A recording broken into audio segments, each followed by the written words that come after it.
Head Keskhomiku kuulajad ja vaatajad, teile võib-olla tundub, et praegu on kordussaade, aga see ei vasta tõele. See on kindlasti tänases Eestis kõige olulisem poliitiline saade, sest minu kõrval on kaks meest, kes on istunud siin ka varem.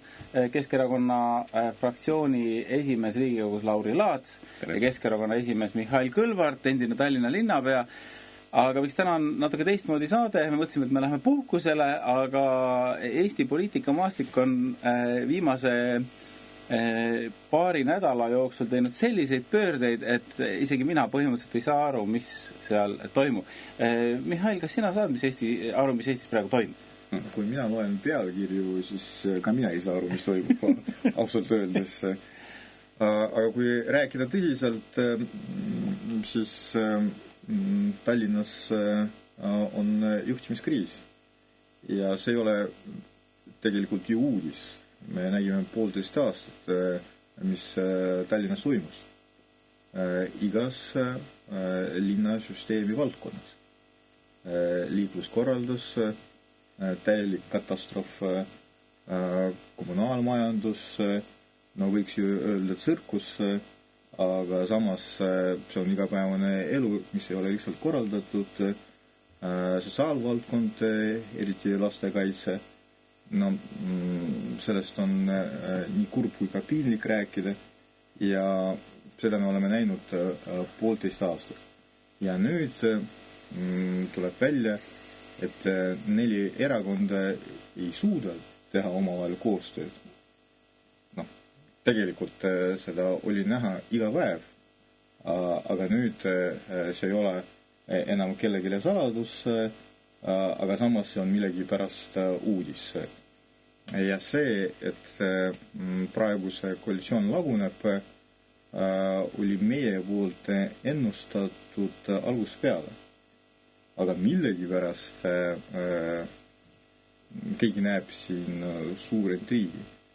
Kui 4 erakonda ei oma ühtegi ühist eesmärki, kui ei ole ühist visiooni, ei ole kompetentsust, ei ole ka soovi reaalselt midagi ära teha ja on ainult üks mõte ja emotsioon, see on viha Keskerakonna vastu, mida see koalitsioon suudab inimestele teha. Ei suuda ja ei soovi ka ja seda me praegu ka näeme, see on see tulemus kulminatsioon. No, kui me mõtleme selle peale, et siiamaani oli arvamus, et Tallinna linn on täis endiseid savisaarlasi, no Vikerraadios just pikalt räägiti ja selgitati seda ja siis nüüd järsku need samad inimesed avastasid, et tegelikult enamus Tallinna linnaametnikke on kõrgharitud, parteiliselt võib-olla üldse mitte mõjutatud, korralikud tublid inimesed, kes teevad hästi oma tööd ja nüüd mõned on ka linnas sellest täiesti ära väsinud. Et Lauri, kuidas on võimalik, et nii vale kuvand võis olla mõnele tipp-poliitikule Tallinna linnas või siis nad ei saa üldse aru, mis siin on aastateks toimunud? Tead, ma arvan, see on puhtalt lihtlabane poliittehnoloogia. Et sõima, musta, näita näpuga, et nemad teevad kõik valesti, meie tuleme, teeme paremini. See on puhas labane poliittehnoloogia, mida nad on kasutanud, mida nad kasutavad ja mida me näeme praegusel hetkel, mida kasutatakse. Eesmärk tegelikult oli ju kukutada Keskerakond Tallinnas. Ja nii nagu Mihhail ütles, nad ei ole saanud oma tööga hakkama.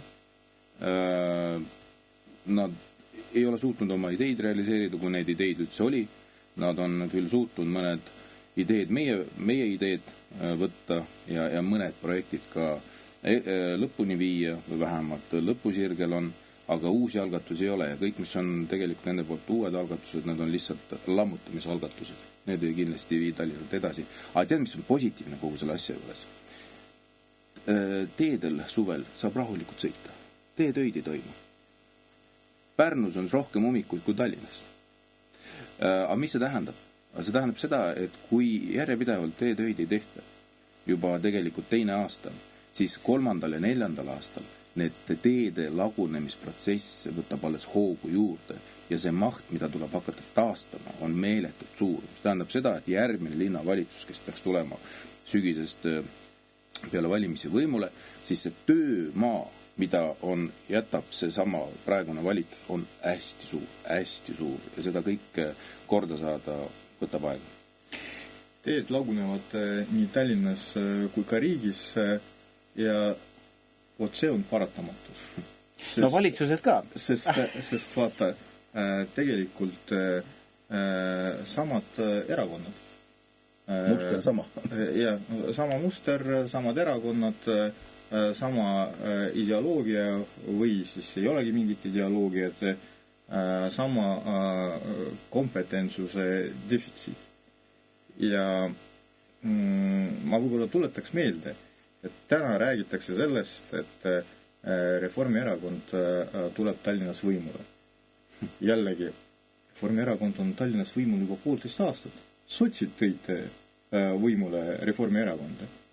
Ja samamoodi täna me tähistame jutumärkides käibemaksu tõusu. Ja samamoodi sotsid olid valitsuses siis, kui tulid kõik otsused, mis puudutavad praegust niinimetatud maksusüsteemi. Uued maksud, maksutõusud, kõik olid otsustatud veel siis, kui sotsid olid koalitsioonis. Ja paljuski tänu sellele kokkuleppele, et reform oli nii Tallinnas kui ka riigis koos sotsidega, oli võimalik ka selline olukord, et nii Tallinnas kui ka Toompeal oli ja tegelikult ka praegu on sama sisuga poliitiline võim. Mulle tundub, mehed, et Mihhaili jutu järgi, et sotsiaaldemokraatlik ideoloogia on läbi kukkunud mitte ainult riigis, vaid ka Tallinnas, või siis mitte ainult Tallinnas, vaid ka riigis. Ja no ma arvan, et mis puudutab sotsiaaldemokraatlikku erakonda, siis ma arvan, et see, mis puudutab seda demokraatia sõna, see juba kadus siis ära, kui Tallinnas, kui tulid sotsid nüüd võimule Reformierakonnaga, siis tegelikult kogu see protsess oli väga ebademokraatlik. Me räägime inimeste hirmutamisest, inimeste äraostmisest, kuidas tegelikult 3 korda ühel samal istungil valiti linnapead Ossinovskit, kuidas märgistati sedeleid, trips-traps trulli mängiti, et see oli ju kõik nii ebademokraatlik ja siis selle egiidi all öeldi, me toome teile valgust. Et kuidas seda nagu üldse saab teistmoodi nagu sõnastada. Nüüd see sotsiaalsõna. Kõik need maksutõusud, mis tehti Reformierakonnaga valitsuses, see on kindlasti mõjutab väga halvasti neid inimesi, kes saavad väiksemad või keskmist sissetulekut. See on otseselt mõjutab neid inimesi ja absoluutne suhtelise vaesuse inimeste arv kasvab tänu sellele. Kus on sotsiaaldemokraadid? Nad olid valitsuses, mis tegelikult tekitasid seda kõike olukorda. Ja täpselt samamoodi see hind, selle valitsuse olemise hind oli tegelikult Tallinna ka loovutamine Reformierakonnale. Aga nüüd mul on küsimus, et järgmisel nädalal, ma saan aru, on teil võimalik näidata sotsiaaldemokraadist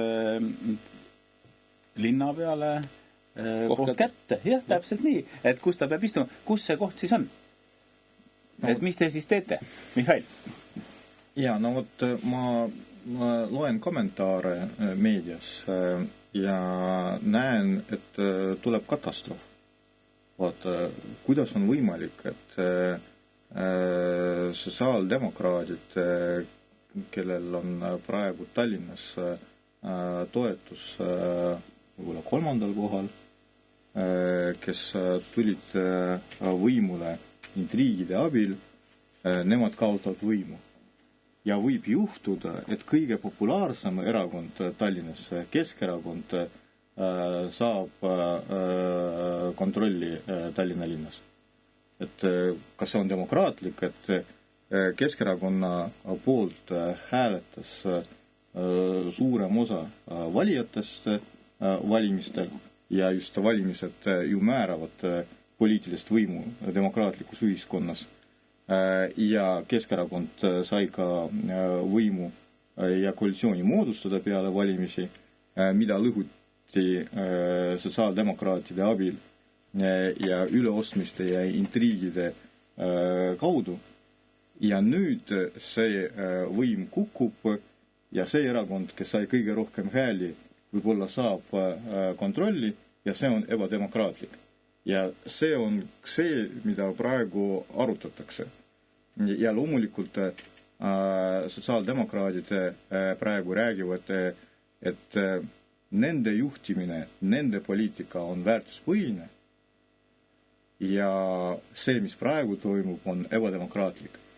Ja nüüd ma tuletan meelde kaks asja. Esimene, sotsiaaldemokraadid enne seda, kui kukutasid võimu ja koalitsiooni Keskerakonnad Tallinna linnas, pidasid läbirääkimisi Reformierakonnaga, Eesti 200, Isamaaga mitu kuud.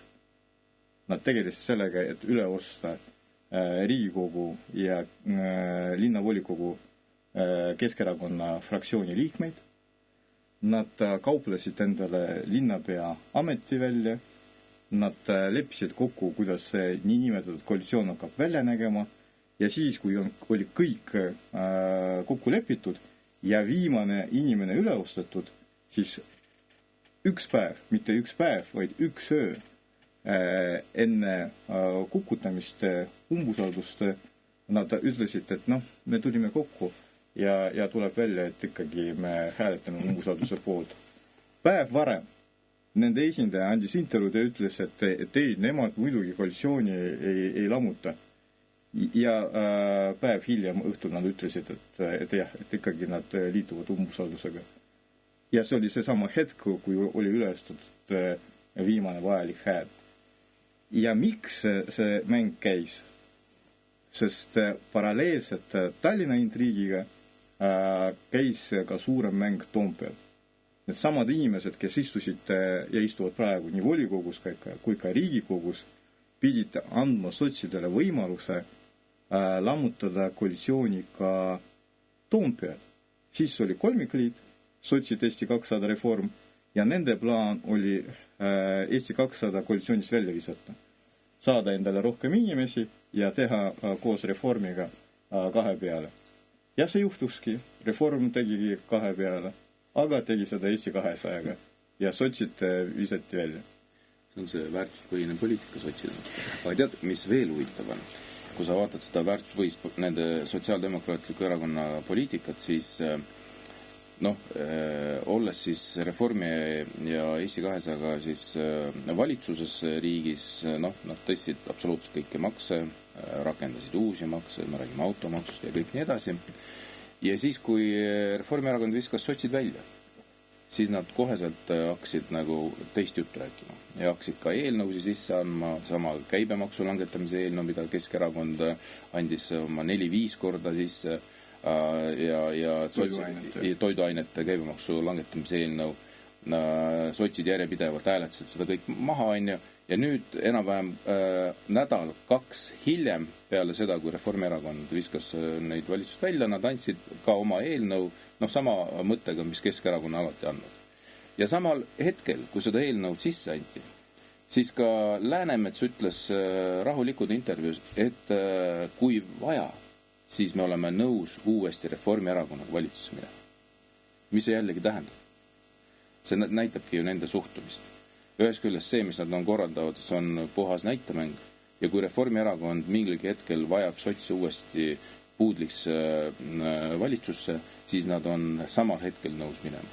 Ja ma arvan, see hetk võib täiesti tulla peale kohalikke valimisi, siis kui selgub tõsiasi, et Eesti 200 suuremas plaanis rohkem edasi poliitjõuna minna ei saa, kuna tõenäoliselt tulemused kohalikul tasandil on allapoole künnist ja see ei puuduta ju ainult Tallinnat, vaid ka teisi kohalikke omavalitsusi, siis need saadikud, kes meil on Riigikogus, siis nemad hakkavad ka oma tuleviku peale mõtlema ja tekib mingisugune jooks. See tähendab seda, et kui Eesti 200 hakkab laiali minema, siis hääli koalitsiooni nii-öelda pidamiseks ei jagu ja siis sotsid võetakse uuesti appi ja Läänemets on selge signaaliga andnud, et nemad on ükskõik mis ajal nõus tulema. Ükskõik mis hinnaga. Ja ükskõik mis hinnaga. Selle eest maksab maksumaksja, Eesti inimene. See hind on olemas. Aga kui suur see on? Ma ütlen sulle, käibemaksu tõus, tulumaksu tõus, inflatsiooni tõus, aktsiiside tõus, automaksu kehtestamine ja see on natuke bürokraatlik lähenemine, aga nüüd, mida see päris elus tähendab?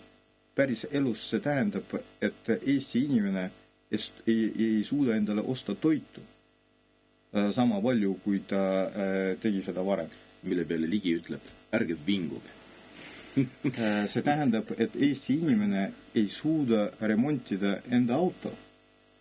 Et see on kõik statistika.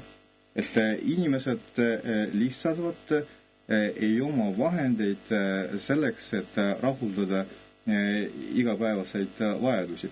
See tähendab, et toidupoodides Eestis praegu varastatakse rohkem kui varem. See tähendab, et töötuse määr on rekordtasemel viimase 12 aasta jooksul. See on see hind. Ja selle juures olid mitte ainult Reformierakond ja Eesti 200, vaid ka sotsid. Ja ka nende puhul automaks ei ole ainult eelarve täitmise instrument. See on ka nende ideoloogiline väärtuspõhine valik.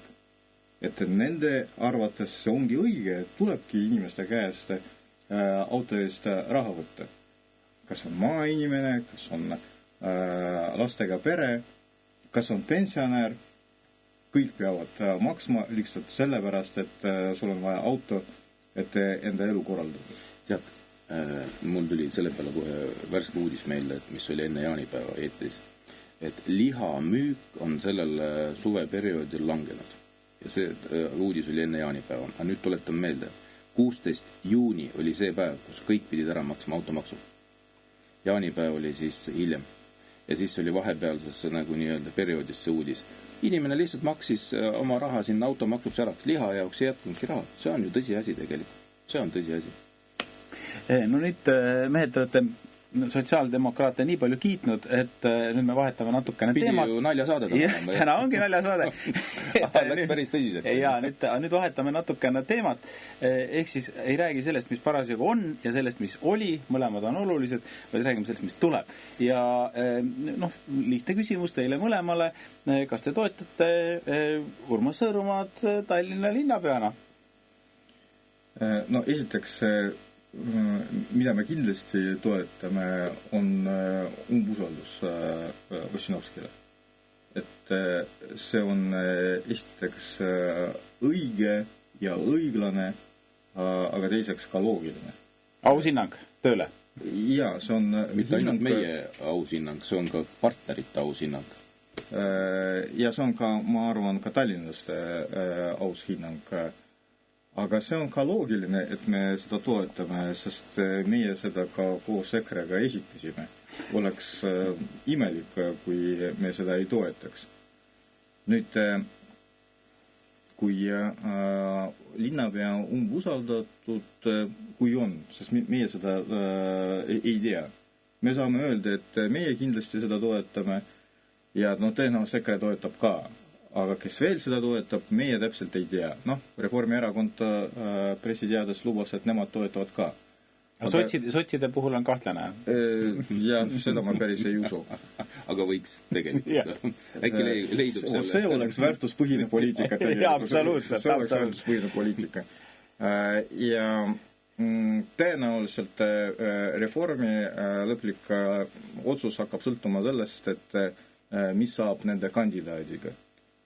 Aga meie lõplik otsus hakkab sõltuma sellest, mitte kes on järgmine linnapea 3 kuuks, vaid see, mida saab veel selle 3 kuu jooksul tallinlastele ära teha. Või tegemata jätta. Või pigem ära jätta.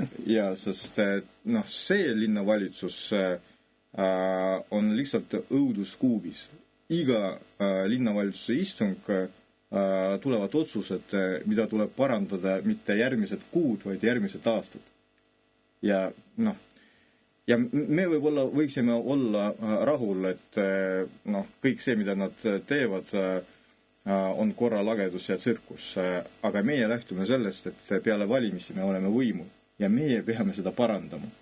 Ja mina tean seda täpselt, et süsteemi lammutamine väga palju aega ei võtta.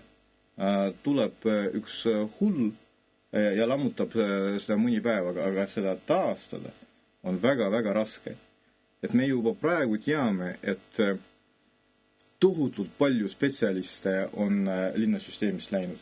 Nad lihtsalt ei suudnud olla sellises keskkonnas, sellises atmosfääris. Tohutult palju, igast ametist.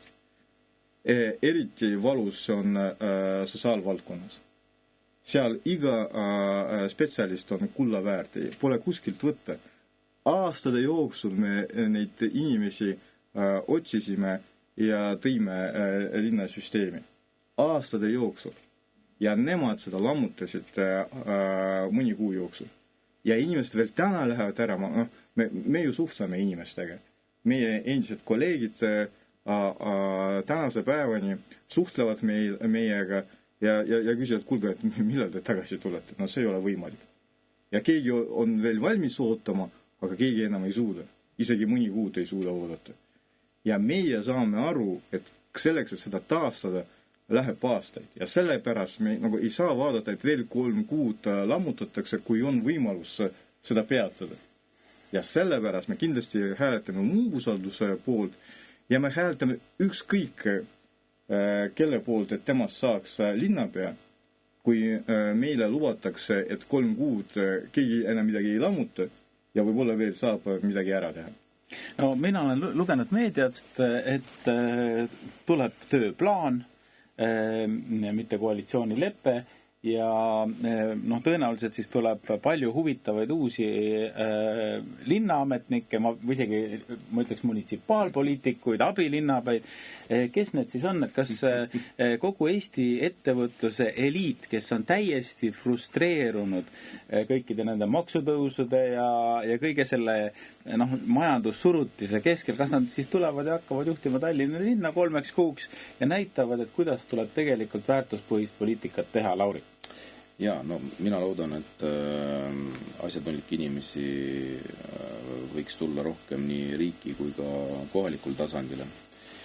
Aga kahjuks nii on, et see poliitika on muutunud selliseks valdkonnaks, kus väga paljud ikkagi...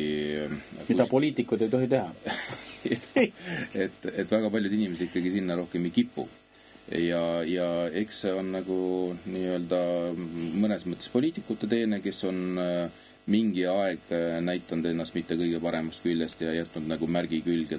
Ma võin sulle näitama tuua, et inimesed kogu aeg ju kurdavad, et miks on Riigikogu saalis nii vähe inimesi. Ja see ongi see koht, et Riigikogus on 101 liiget ja ma ütlen, et seal on väga tublis inimesi, kes teevadki hommikust õhtuni tööd ja on vähem tublis inimesi ja jällegi me oleme omalt poolt pakkunud välja ka lahenduse, et kui ikkagi tööl ei käi, palka ei saa. Oli meie siis vastav eelnõuga esitatud Riigikogus, mille peale loomulikult eramus Riigikogu saadikuid hääletus ju vastu. Et see ongi need kohad, kus on tegelikult on see poliitiku maine on ikkagi ära lörtsitud, on see siis kohalik tasand või on siis riigi tasand. Ja nii nagu ma ütlesingi, et tihtipeale see ongi just mõnede poliitikute või endiste poliitikute selline töövili, kahju. Aga nüüd, mis puudutab kogu seda protsessi, ma arvan, et on väga vara rääkida kõigist sellest, et mida me teame on see, et praegune koalitsioon on tülis. Praegune koalitsiooni partnerid madistavad, üksteist süüdistavad, Tallinna linn kannatab, kogu valdkonnad kannatavad, Tallinna süsteemi töötavad inimesed kannatavad ja see on kõik nagu masendav lihtsalt. Nüüd, et kas on olemas mingisugune päästerõngas selleks 3 kuuks, praegu käidi välja Sõõrumaa nimi. Kuidas see kõik kujuneb ja mida tegelikult Keskerakond otsustab? Näitab aeg. Mil hetkel ei ole mitte ühtegi otsust. et me oleks tegelikult mingisuguses formaadis nõus praegu tegema koostööd, aga need arutelud on meil ees ja ma arvan, me iga päev tegeleme seal. No, mina ütleks, et minu arust Reformierakond on teinud Grand Slami ja miks ma seda arvan? Nad on saavutanud selle, et kõik täiesti ebapopulaarsed poliitikud, täna hommikul raadios oli juttu ka sellest, et Pärtel-Peeter Pere isiklik reiting on kordades madalam kui Reformierakonna reiting. Äkki tal on miinuses? Jah, seda ma ei tea, aga ühesõnaga, et seda ei saa erakond taluda ja nüüd on kõik need inimesed toodud pilti, nädalate kaupa, ma kasutaks seda sõna, jahutakse teemadel, millest keegi tegelikult täpselt aru ei saa, et millest siis ikkagi räägitakse, mõtteselgust ei ole.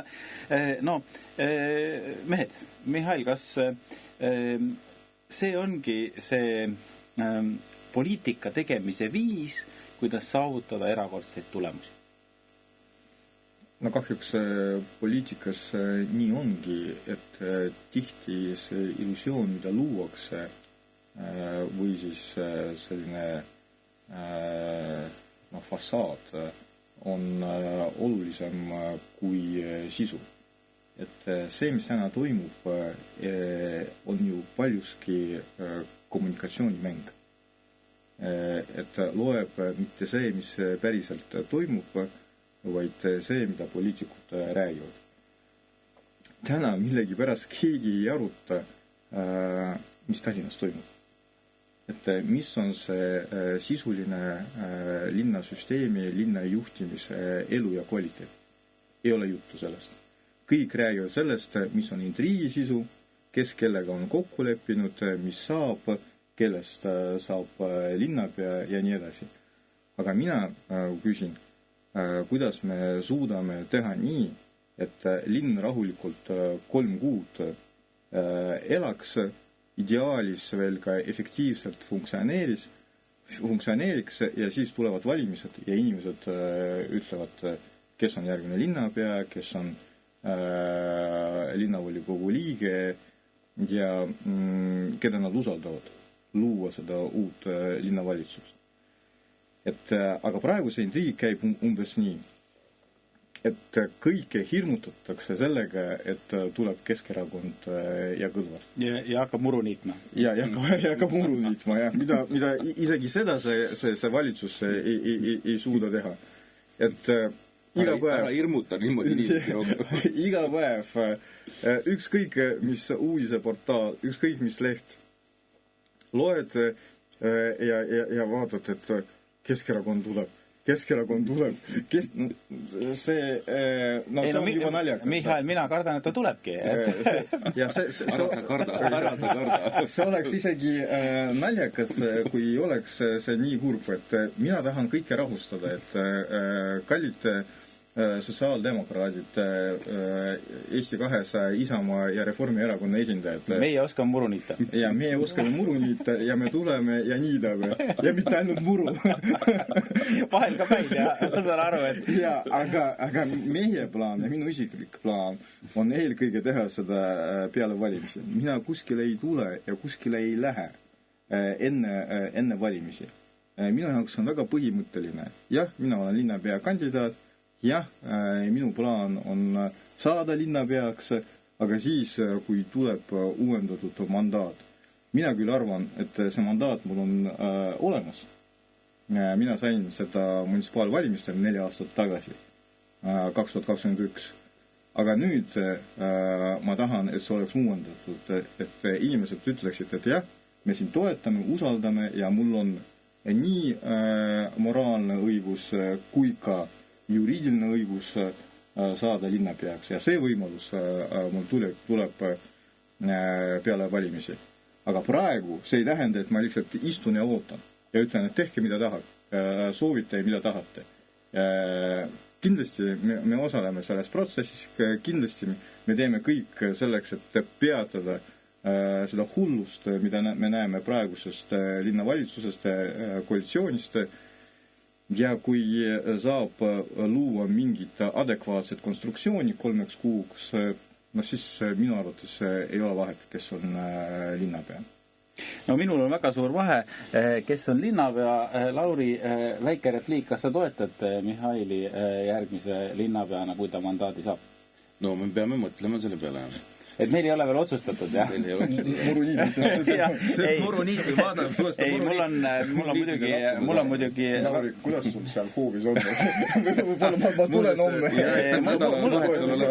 Mina arvan tegelikult, et kui ikkagi Pärtel-Peeter Peret natukene õpetada, siis ta saab ka muruniitmisega hakkama. Et võib-olla te peaks lihtsalt linna juhtima, muruniitmine ka tähtis töö. Mõned pingid võib-olla saad ka enda. Pingid saad ka raudselt. Aga mitte Pärteli pingid. Aga järgmisel nädalal teil tuleb siis otsustada, keda pingile saata ja keda muruniitma saata. Ma loodan, et te saate selle tööga hakkama. Täna oli stuudios Keskerakonna esimees Mihhail Kõlvart ja Keskerakonna fraktsiooni esimees Riigikogus Lauri Laats, mina saatejuhin Janek Mägi. Ma ei saa teile kaunist suve soovida, sest tegelikult ma ei tea, kui kaunis see tuleb ja minu arust kõik see, mis siiamaani on olnud keskpärane, aga see tähendab seda, et keskhommik jätkab.